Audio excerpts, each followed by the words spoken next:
Bonjour, alors nous revoilà pour mon 4e épisode de podcast créatif.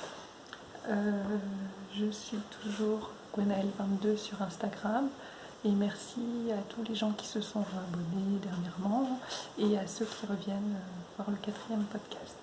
Alors aujourd'hui on va faire un petit peu de tricot et un petit peu de couture, plus de couture que de tricot. On va commencer du coup par la partie tricot. J'ai fini mes chaussettes de Neville qui sont tricotées en Fabel de Drops. Donc c'est un modèle gratuit sur Ravelry de Erika Luider.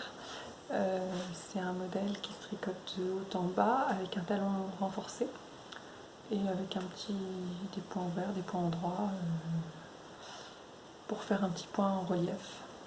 Donc il y a les deux, donc je les ai finis et du coup j'ai attaqué un autre projet qui est le Lily Pili de Amber O'Brien. Donc c'est celui-là. Je vous en avais parlé la dernière fois, j'avais envie de finir des restes que j'avais des restes de laine. Et du coup, j'avais décidé d'alterner de la kit silk et de l'alpaga silk, je crois, pour faire la partie mousse. Et pour faire la partie dentelle, j'avais décidé d'utiliser de la drops alpaga. Là, il y a une des deux laines qui est légèrement plus fine que l'autre, donc celle-là, je la tricote en double et celle-là en simple. Et là, pour l'instant, j'ai presque rien fait. J'ai juste fait un peu de point mousse. J'avais dit que c'était un projet que j'avais envie de me mettre à... Oula, j'ai perdu plein de mailles. Que j'avais envie de me mettre à la méthode continentale. Et en fait, je pensais que cette laine, c'était pas une bonne idée. Parce qu'au début, j'ai quand même perdu des mailles. Enfin bon... j'ai réessayé la méthode continentale, mais avec une autre laine. Parce que celle-là, elle glisse vraiment... et quand on fait des erreurs, rattraper, défaire avec cette laine là, c'est pas terrible. Voilà, donc j'en suis qu'à la partie mousse, il me reste encore pas mal à faire avant d'attaquer la dentelle. Et ce sera tout pour le tricot. Pour l'instant, j'ai pas d'autres projets à part finir le Lily Pili. Pour l'instant, rien d'autre de prévu. Alors ensuite, on va passer à la partie couture. J'avais annoncé quelques projets la dernière fois et puis finalement le jour même où j'avais tourné le dernier podcast, j'ai commencé complètement autre chose. Donc j'ai cousu un modèle assez rapide que vous connaissez sûrement. C'est une M comme meringue. J'aime bien les poches. Elle est assez facile à faire, assez rapide. Voilà, c'est une jupe d'hiver, donc là, elle va rester au placard pour l'instant.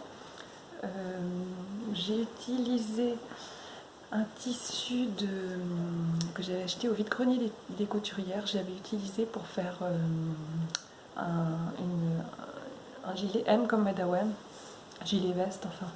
Et il m'en restait un petit bout, il m'en reste encore un petit peu. Donc j'en suis contente, j'ai fait la taille M et c'est bien. Par contre, j'ai voulu l'essayer avant de poser la fermeture éclair et finalement je la mettais, je l'enlevais sans problème, sans fermeture éclair. Donc du coup je ne l'ai pas mise. Voilà, l'élastique suffit. Après mon tissu, je crois, était légèrement... Ouais, non, il n'est même pas vraiment stretch. Donc je sais pas si vous... pour celles qui l'ont faite, si vous avez eu besoin, si vraiment la fermeture éclair était indispensable ou pas. Pour moi, je l'ai pas mise. Voilà, donc j'en suis plutôt contente, mais là, bon, c'est une jupe d'hiver, quoi. Alors, ensuite, je vous avais parlé de... Oui, je vais peut-être vous montrer chez mes techniques pour celles qui ne connaissent pas. C'est ça, la M comme meringue. C'est un PDF. Voilà, donc des petites poches, des petits plis, une grosse élastique et basta, c'est tout. Donc c'est un bon patron à refaire. Je vous avais parlé aussi d'un crêpe que j'avais acheté pour faire une combinaison chez Rascol, je crois. Et en fait, il était très très légèrement transparent et du coup, j'ai préféré l'utiliser pour me faire des hauts. Et je vous avais parlé de la M comme miroir à basque. Là, c'est mon chien qui fait du bruit. J'ai remarqué sur la dernière vidéo qu'on entend ronfler. En fait, c'était mon chien qui ronflait et là, il est en train de souffler. Donc voilà. Bon, alors je retourne à ma couture. Il était léger. Donc je vous avais parlé de la M comme miroir que je voulais faire avec des basques. Donc je l'ai faite. C'est celle que je porte. Si vous voyez quelque chose. Voilà. Voilà. Donc j'ai refait la même taille. J'ai fait la taille S. Je pense que je referai ce patron mais sans la basque. Je préfère la version, les deux autres versions plus droites. Parce que là c'est vraiment très large quand même. Enfin c'est très large. Après moi j'aime les vêtements larges. Mais je pense qu'en rallongeant un peu le devant, même ça pourrait très bien aller pour les premiers mois pour les femmes enceintes. Je pense que ça pourrait aller. Mais donc je la referai mais pas à la basque, je pense pas. Donc j'ai utilisé ce crêpe qui est très légèrement transparent, mais avec un débardeur en dessous, il n'y a pas de souci.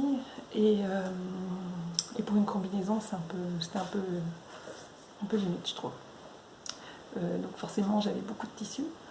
Et j'ai décidé... Alors la M comme miroir, j'ai pas descendu le patron, non, mais bon, je pense que tout le monde la connaît. Ensuite, j'ai décidé de me coudre une deuxième blouse violette de Dessine-moi un patron. C'est celle-là, avec le schéma technique, donc le devant et le dos. Je l'avais déjà cousue dans un crêpe très épais. Et donc celui-là est beaucoup plus fin. Donc alors elle n'est pas repassée. Voilà, donc ça c'est le devant. Je l'ai rallongé de 15 cm. Et le pli au dos. Où j'ai mis encore que 2 boutons. La dernière fois déjà j'en avais mis 2. Et puis finalement je trouve que c'est assez. Et là j'ai même pas fait les boutonnières. Je les ai cousus directement, ma tête passe en fait.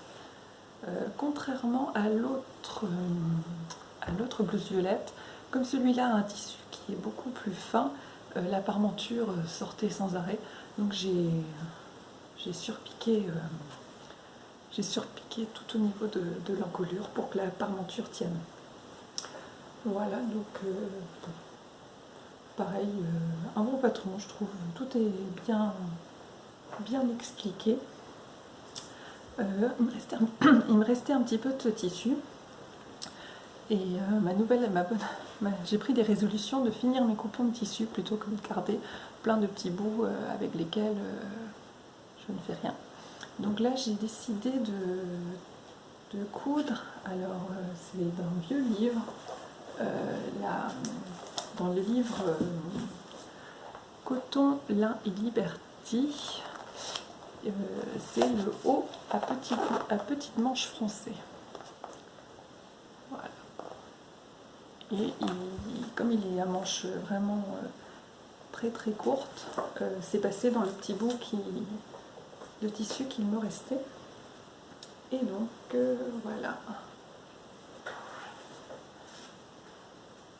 Voilà la petite tunique. Alors comme je vous disais la dernière fois, avec moi il y a beaucoup de noir parce qu'à mon travail, je dois être habillée en noir, en blanc ou en gris. Donc voilà.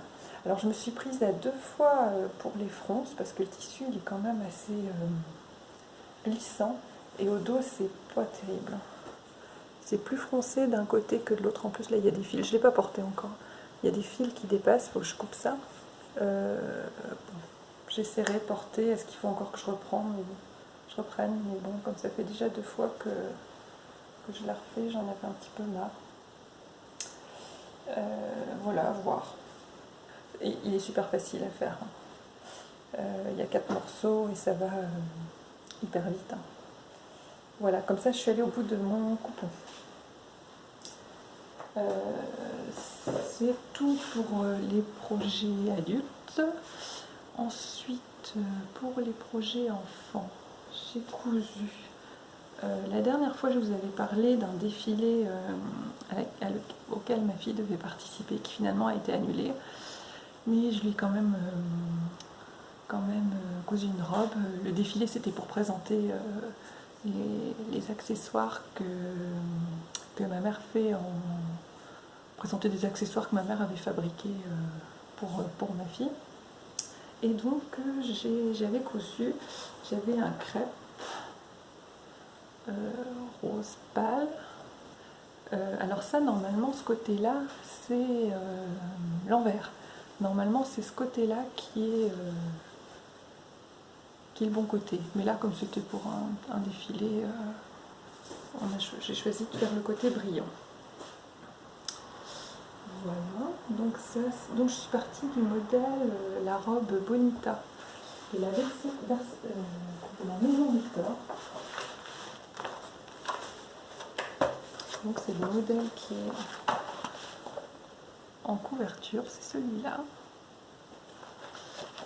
Et voilà le schéma technique, c'est celui-là. Alors j'ai enlevé les poches et j'ai fait quelques modifications. Normalement, au dos, il y avait une couture au milieu du dos.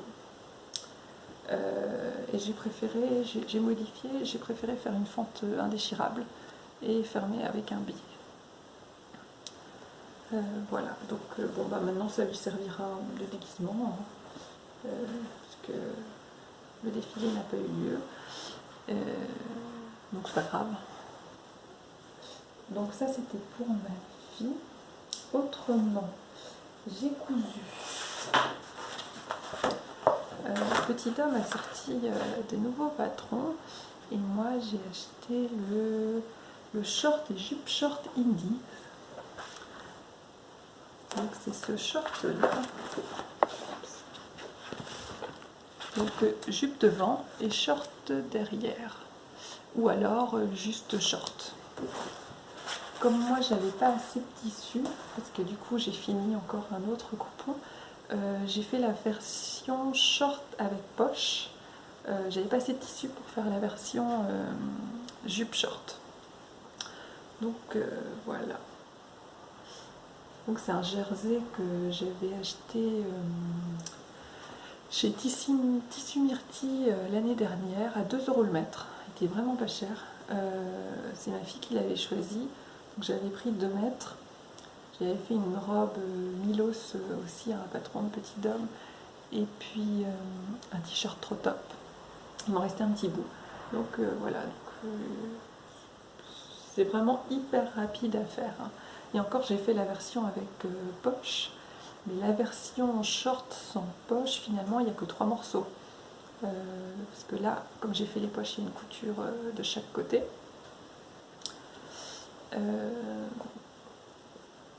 Alors que sans, pour faire les poches, évidemment, alors que sans poche, c'est vraiment très très rapide. Je l'ai fait en taille 8 ans et la taille au niveau de l'élastique, c'est nickel, quoi. Alors le jersey est un peu très mou, hein. Donc je pense que c'est avec un jersey légèrement plus épais, ça aurait été plus sympa. Donc ça c'est pour projet fini. Autre projet que je voulais faire depuis longtemps, et quand est venu l'été, ben, je me suis dit que j'allais le faire, c'était la robe angélique de Ward. Donc c'est ce patron, ce modèle. Donc il y a un petit pli creux devant, un col, et c'est élastiqué au dos. Alors je l'ai fait en taille 8 ans pour ma petite, dans un tissu qu'elle avait choisi, c'est un tissu des coupons de Saint-Pierre. Donc voilà le col et la robe, hop, qui est très très ample. Donc j'ai pas fait l'ourlet en bas parce qu'en fait elle est beaucoup trop grande. J'aurais dû faire la taille en dessous. Et là j'ai franchement pas la motivation de défaire pour faire la taille en dessous. Donc on verra bien l'année prochaine. Si l'année prochaine elle va pas, je raccourcirai un peu les élastiques. Comme il y a un dos élastique, je les raccourcirai un petit peu. On verra. Mais en tout cas elle est super contente. Et puis le tissu c'est elle qui l'avait choisi quand j'ai commandé sur les coupons de Saint-Pierre. Et je trouve qu'il est super joli. Voilà, donc on verra l'année prochaine. Si ça va, si c'est pas encore trop grand. Du coup, avec ce reste de tissu là, j'aimerais bien faire, parce que j'en avais 3 mètres, les coupons de Saint-Pierre, ce sont des grands coupons. J'aimerais bien faire le short là de papillon et mandarine que j'ai depuis au moins 2 ans et que j'ai même pas cousu encore. Alors qu'à chaque fois que j'en vois sur Instagram ou sur internet, enfin, je trouve qu'il est super mignon ce petit short. Et donc ouais, j'aimerais bien le faire dans ce tissu. Faut que je vois avec la destinataire si ça lui convient, mais je pense que je vais le tenter. Et s'il me reste encore du tissu, parce que celle-là elle est très ample, alors je sais pas combien exactement il m'en reste, j'aimerais bien me faire une 1001 perles. Et ça c'est pareil, c'est un patron que j'ai acheté quand il est sorti et bah, je ne l'ai pas cousu encore. Mais étant donné que le motif est quand même assez chargé, je pense que je partirai sur la version la plus simple. Il y a 4 versions. Et donc moi je partirai sur la plus simple. En plus c'est celle qui consomme le moins de tissu et je suis pas sûre qu'après la robe angélique très ample et puis un short il reste grand chose quoi. Donc on verra bien. Sinon ce sera une jupe pour ma fille qui a besoin de moins de tissu forcément, donc on verra bien. Donc ça va être les prochains projets. Sinon je voulais vous montrer, je suis allée au vide-grenier des couturières hier. Je vais vous montrer ce que j'ai acheté. Alors, c'était à Ploua, donc pour les Bretonnes, c'est dans les Côtes d'Armor. Il y avait plein de choses, il y avait pas mal de monde. Donc j'ai acheté des petits boutons noirs tout simples et puis des bleus. On voit rien, il y a le plastique. Vraiment des petits boutons bleus. De l'élastique très large. Parce que ça sert toujours. J'ai acheté ce tissu là. Alors je sais pas trop si c'est du lycra ou un jersey. Mais au toucher ça ressemble un peu à du lycra. Donc c'était 1 € les 2 mètres. Je suis pas spécialement fan du motif, mais bon, ma fille adore les fleurs et comme elle était avec moi, il y a 1 € les 2 mètres, c'est quand même pas. C'était pas très cher quoi. Donc je l'ai pris. Je sais pas ce que je vais faire avec. Au début je pensais à un maillot de bain, mais je pense qu'il faudrait presque. Je sais pas s'il faudrait le doubler, je sais pas comment doubler un maillot de bain. Ou si peut-être qu'il n'y aura pas besoin. Je sais pas, il faut que je fasse un essai. Un maillot de bain pour ma fille, hein. J'ai pas jamais fait de maillot de bain encore pour moi. Peut-être un jour, mais là. Alors sinon, j'ai acheté du jersey. Alors c'est un jersey en tube en fait. Voilà, donc apparemment il y a des modèles qu'on peut faire assez facilement en faisant des trous, faire une robe, des robes toutes simples. La dame qui me l'a vendu m'a dit qu'elle en avait fait une, mais je sais pas si je vais faire une robe avec. Je vais peut-être partir sur un pyjama plutôt, ou des débardeurs. Là c'est pareil, c'était 3 € le mètre, donc c'était vraiment pas cher. Et sinon, au dernier stand que j'ai fait, j'ai encore acheté du jersey hyper fleuri.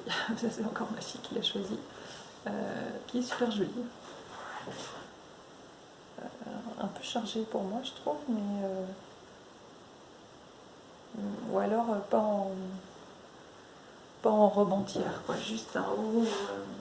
Et là, c'est pareil, c'était 12 € les 2 mètres, donc je trouve que c'était correct. C'était pas très cher. Donc là, ma fille voulait une robe, ou peut-être qu'on fera aussi un pyjama. Enfin, avec 2 mètres, il y a de quoi faire de toute façon. Donc on verra. On verra. Et donc les dames qui me l'ont vendu m'ont donné leur petite carte et c'est aux ateliers d'Yvonne. Ils m'ont dit qu'elles allaient ouvrir un site internet la semaine prochaine. Donc c'est vente de tissu au mètre et au coupon, vente de mercerie. Elles avaient des jolies choses. Donc je regarderai quand on me dit que la semaine prochaine ce serait ouvert. Donc j'irai voir. Quoique j'ai assez de tissu, mais bon, j'irai voir quand même. Voilà, donc ce sera tout pour ce podcast. La prochaine fois, donc je ne sais pas quand est-ce que ce sera, mais quand j'aurai assez de choses à présenter en fait. C'est surtout ça. Voilà, passez une bonne journée et puis merci beaucoup et à bientôt.